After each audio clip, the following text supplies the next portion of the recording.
Before I start today, I have to tell you about the drama we had over the weekend when we discovered there was a robin's nest in the hedge next to the house because, well, we discovered it because the cat knocked it down and it had tiny baby robins in it, which we didn't know either. All we knew was there was suddenly chaos. Cat furious and delighted, birds furious, not delighted, everybody screaming, dogs worried, Hugh searching, finding 4 teeny tiny, like 1.5 inch long baby robins in the dirt and an upside down nest, and then massive MacGyver like repairs to wire it to the tree to get the birds back in the nest. And then will they ever come back? Because everybody always says if you touch the babies, the adults never come back. And I don't know anything about birds. I'm a city girl. I grew up in Houston.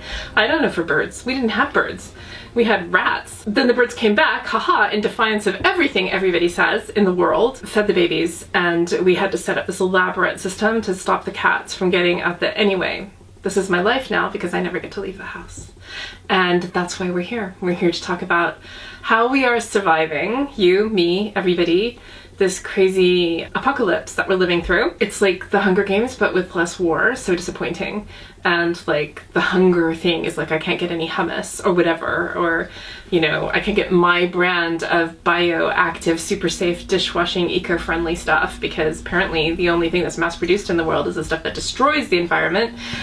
But that's a different rant. So I'm here to talk about how we get through it because I feel like talking about other things is really hard right now. It's really weird. So stick around and I'm going to give you more tips. I gave you some tips before. I'm going to give you some more of my tips and you can give me yours, particularly anything that you're doing to get through this in the comments below. But first, let's chat. Obviously, one way I'm getting through the apocalypse is by not being alone. I have friends here in the house.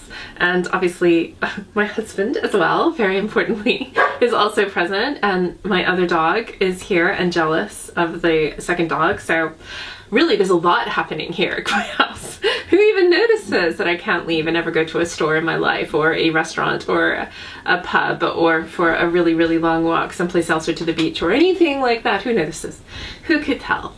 But when I'm not working or comforting the puggle, when I'm not doing that, I'm reading a lot and I'm watching a lot of television, as I mentioned in my previous video. So I want to talk a little bit more about more escapey things that I've been doing as well. I've been in the garden a lot watching the birds, which is really weird because I don't like nature, but suddenly I don't have anything else to do and I'm noticing trees and like flowers coming out are like vaguely satisfying. So I almost understand people who like gardening, like almost. Like I've always felt gardening was like this thing that you have to do if you have a bit of land with your house, like even this tiny little patch, like leaving it ugly makes me sad. So I would reluctantly and resentfully put things in the ground and then they would die because I don't know what I'm doing, which made me hate gardening even more. But for once in my life, and literally once in my life, I've lived in the same place for a decade. That's never happened ever. Like when I was a child, we moved constantly. When I was a teenager, I moved constantly. I didn't even go to the same university. Like I switched colleges, so I moved again, and then every year I was in a different dorm. And then after college, I never lived any place for more than 1.5 years. And even in that 1.5 years, I might move twice.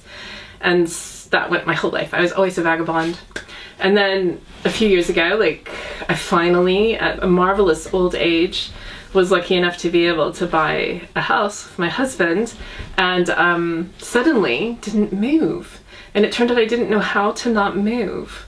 Like first thing that happened was like clutter, and then and how do you do that? I always used to get rid of stuff when I moved. I just throw everything away.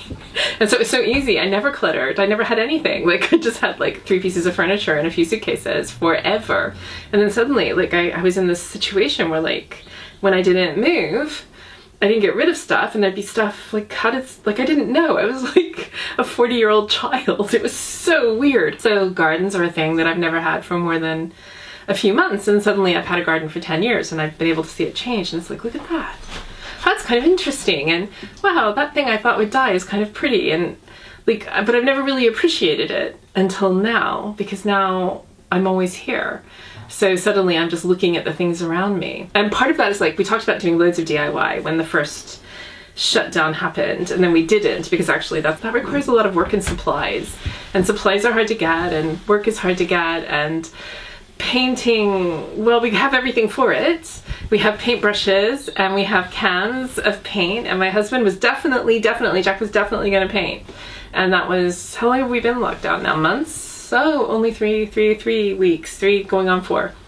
So that hasn't happened. So obviously DIY is a thing that could be a huge distraction, and I know people are doing it because I can bloody hear them hammering and drilling and banging away in the surrounding houses. So more people around us are productive.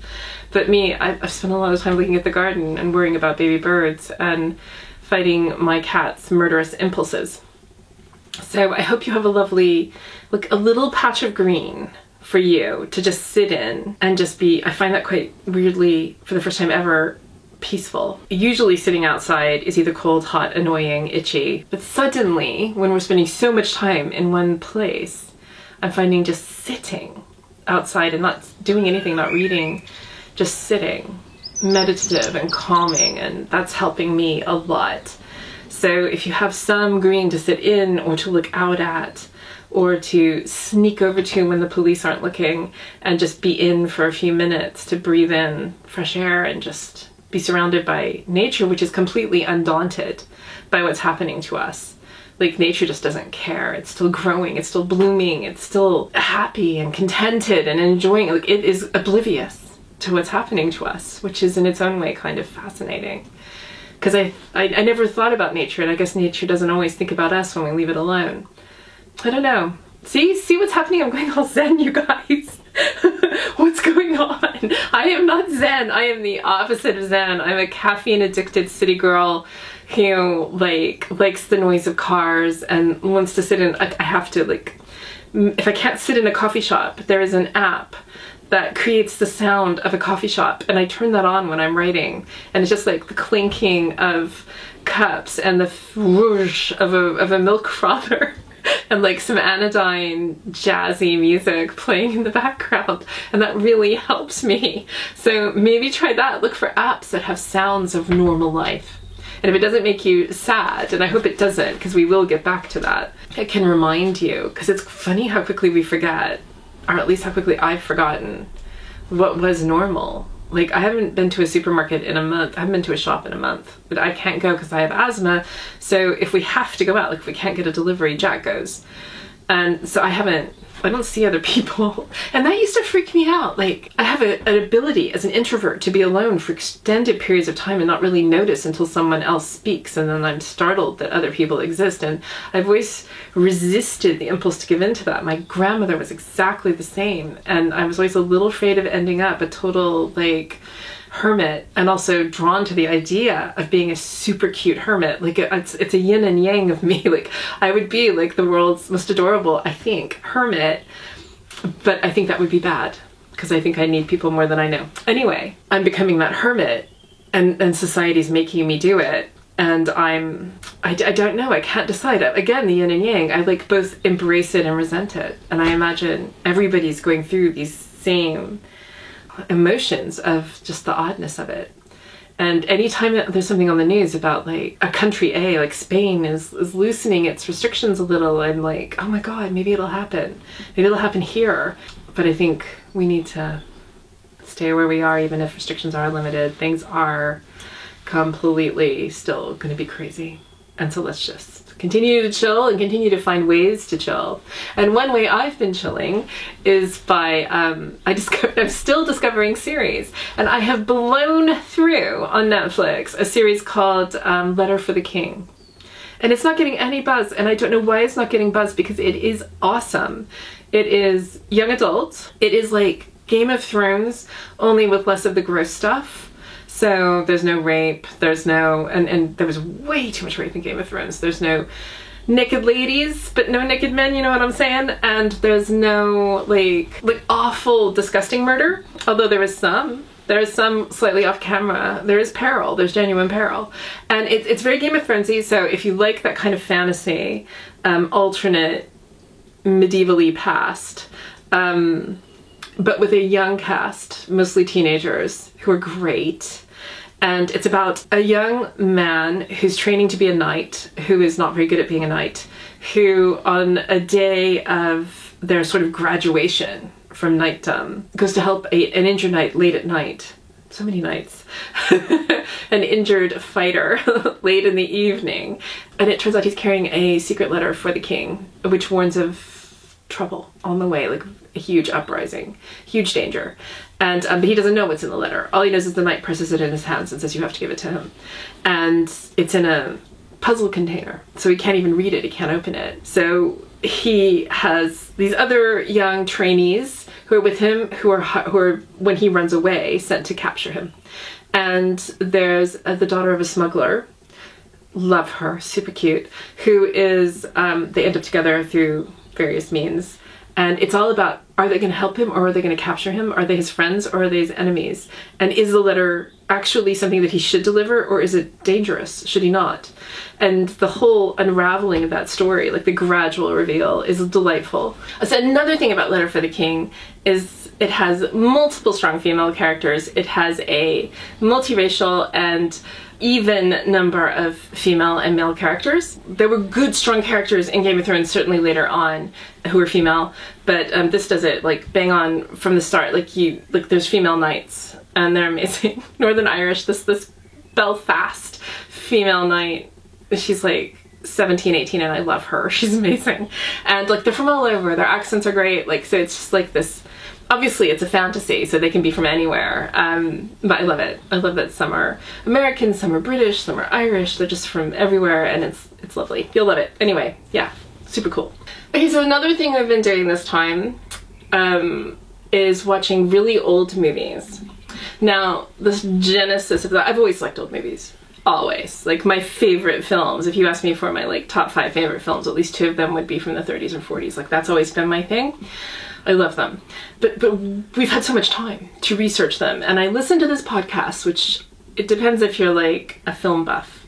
If you think you like films, you might like this podcast. It's called The Secret History of Hollywood.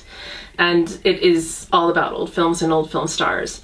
So there's a whole, like, incredibly long, like, God knows how many hours, maybe 40, 50 hours on James Cagney and the early days of Warner Brothers. And James Cagney is like this. He played in 1930s and 40s movies a gangster a lot. But he was also, and primarily, a dancer, which nobody knew until he made a couple of films. And in fact, when I was a kid, people were rediscovering Cagney as a dancer. Like, it was just this thing that came back.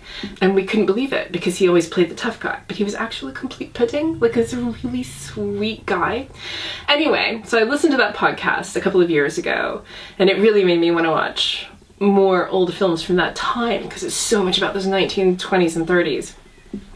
So one thing we've been doing is watching early 1930s films, which you can find on Amazon, or we could anyway, in a variety of languages. So if you look for them, you have to kind of hunt, and you have to kind of know what you're looking for, and you have to kind of know how to use Amazon to find them. But you can rent them for like £3. And so in the last couple of weeks, we've watched several films that were made before Hollywood instituted these rules. Was it the Hays Code? It's called the Hays Code, which is why it was like about morality. And it came in the late 30s because they thought films were too risque. So they introduced this law that all films had to have like rules of morality. So a husband and wife could not sleep in the same bed. That's why in 1940s and 50s films, when they're ever in a bedroom with a husband and wife, they have these little twin beds separated by a lamp. And I honestly thought, until I was quite grown up, that that's how people slept until like the 60s, when suddenly double beds appeared in television and movies. But in fact, it was always nonsense. If you watch movies made before that act came in, there's no twin beds in anybody's room. They're all double beds. But the idea was if you could see a double bed, you would think of horrible things, and it would scandalize and destroy your morality. And then you would probably become a prostitute or a junkie. So in order to avoid this, twin beds. And obviously no drug use, and very little or almost no like drinking or anything, certainly nothing that looked like no heavy making out. That's like, it goes from like early 1930s, which is just like normal life, like just like now, where they're all like flirting and they're a bit like, there's trashy people and there's good people and there's, you know, sex is implied, that, you know, adults, consenting adults in a committed relationship might do this, which disappears, poof, in 1930, like 36. It's gone after that. Nothing then really reflects how people truly lived. So if you watch films made before then, you can see how your great-grandparents actually lived. Like, I mean, obviously, it's a film and an exaggerated version of it, but it's kind of cool to see what they thought was the most beautiful house and what they thought was where poor people lived. And you can, and like where poor people lived then, my God, like, because it's realistic, because they would have made it based on what they knew. And it's really quite shocking. And then and how rich people lived was like how I dream of living, with these huge curving staircases and ridiculous statues and gigantic doors. My God, in the 30s, you'd made it if you had a 12-foot tall, 15-foot wide door. Like, that was anyway. I love this for some reason. I don't know, it's like seeing actual moving images of history, even though I know it's fantasy, it's fiction. But you still see what people wanted and how they thought. I mean, the producers probably did live like that. People probably did have apartments like in some way like that, or certainly they wanted them. So we've been watching loads of films set then in the early 30s, and the one that I loved the most is called Footlight Parade. And it's got Cagney, and it's got Ruby Keeler, who was like so famous for like 5 years in the 1930s. And it's got Joan Blondell, who we love so much. You would love Joan Blondell. She's tiny and blonde. Blondell, I don't think that was her real last name. Huge blue eyes. You can just see porcelain skin. She's adorable, cherubic. You could just see how she became this huge star. And she was in like movies up until the 70s. Like, she's actually in the movie Grease. I love it so much. Like, she's like one of the like kitchen ladies in Grease, which is just the best thing that could possibly happen. Anyway, so Footlight Parade is it just tells you so much about what was going on back then, because it's about movie cinemas are coming in and they're kicking out all the vaudevillians and all of the theater. And so, but before films, because there was like this crossover period when they would show films and what had been a vaudeville theater. So all the singers and dancers and comedians were pushed out for films. But before every film, they would have singers, dancers, and comedians put on a performance, because that's what people were used to when they were paying money to go into a theater. They expected some theater in addition to the film. The film wasn't enough. And so it's about Cagney as a singer-dancer who has this idea to put together a bunch of performances to go on before films. And it all goes a bit mad, and it's delightful. It's just simply delightful, because it shows you how people used to go to the cinema and what it looked like. They were amazing. There were these huge, the kind of places we would go see an opera now. And it was just this big event. And like, they talk about money and how much they could charge and how much they can't charge. And so like 10 cents, if you're paying 10 cents, you would expect more than just a movie. And like, it's just kind of fascinating. And it's fascinating to see the huge cars and all the dancers, because they used real stage girls, real dancers from Broadway, and to play the dancers. And so you get to see how these 1930s dancers are. Also, the choreographer who does all the crazy dancing scenes, which are insane, they're just ridiculous, like you wouldn't believe them, with hundreds of dancers, is a man named Busby Berkeley. And he's who my dog Busby is named after, because Busby is such a performer. And the dog, I mean. And Busby Berkeley was a famous, like, bon vivant dancer, choreographer, like just this huge personality. And I've always loved his films because he's out of the box. Like, his choreography is just, if you think about the time, which is just like 30 years after people, less than 30 years, 15 years from when people were riding horses everywhere. And he's doing these huge stage productions with moving sets and girls on like Ferris wheels and splashing into fountains, and everything's electric. It just must have been magical at the time. So I recommend going through Amazon's old films. Look at, you know, early Cagney films, or look up Joan Blondell. See if you can find things that were made before 1935, 1936. They're fun, but even, like, honestly, there's some great films made in 1939. One of my favorite films of all times is Only Angels Have Wings, which is Cary Grant in the most high-cut trousers you've ever seen. They basically go up to here on him. Like, they're ridiculous, because the 30s, it's just, they're lovely films that could just be lost if new generations don't discover them. So start looking out, and if you want some tips, I can put some in the comments for movies you can look for, and you can tell me what your favorite films are as well, because I'd love to know. If you like old films, if you find them too strange, if you've never tried them, what would get you to try them. So yes, here we go. Let's something new for us all to look into. So I'm gonna keep this one a little shorter than last time, because last time I went on forever, and I do believe I might have rambled a bit. Maybe, it's possible. But you're the first people I've talked to in weeks, so I'm delighted to have any excuse to speak aloud. Does this voice still work? Can anyone hear me? So tell me again, I'd love to know more about how you're doing out there. I want you all to stay safe and healthy and alive and well and distracted, hopefully with noisy dogs of your own to make your days pass. Stay in touch with me. Stay very, very well. Yeah, let me know how you're doing, because I am worried all the time about all of you. See you soon.